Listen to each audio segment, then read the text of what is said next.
dentro nel furgone c'erano 6 bambini e hanno preso tanto spavento.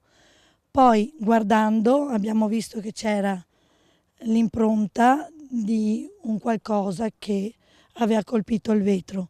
Guardando per terra abbiamo trovato un sasso grosso che presumiamo potesse essere il sasso che è andato contro il vetro. È un terribile sospetto quello di Marta Girardi, presidente di Fattibilimo, associazione che si occupa di inclusione e bimbi fragili, ma anche autista del Pulmino, che martedì poco prima delle 12:30 si trovava in via Favretti davanti alle Scuole Verdi a Mogliano Veneto per effettuare uno dei tanti servizi. Pochi attimi e il vetro va in frantumi, i piccoli passeggeri, alcuni con disabilità, ne escono fortunatamente indenni ma terrorizzati. Quel sasso non sembra finito lì per caso, anche perché il mezzo era fermo in sosta. I bambini mi hanno detto che c'era una persona, poi per individuare l'età abbiamo detto più nonno o più papà, una via di mezzo, che è passato in bicicletta e in quel momento lì hanno sentito il botto. Quindi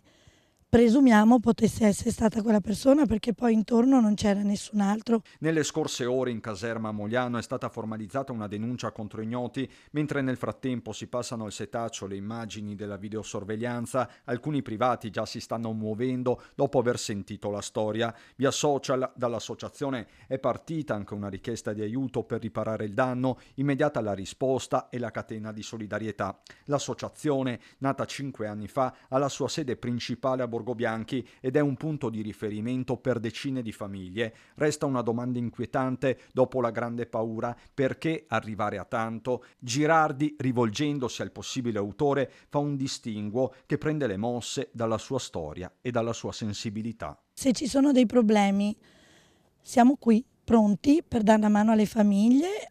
Se la persona ha dei problemi, se non avesse problemi, sa che ci sono delle conseguenze a un fatto del genere, quindi noi siamo sempre disponibili a dare aiuto, sempre.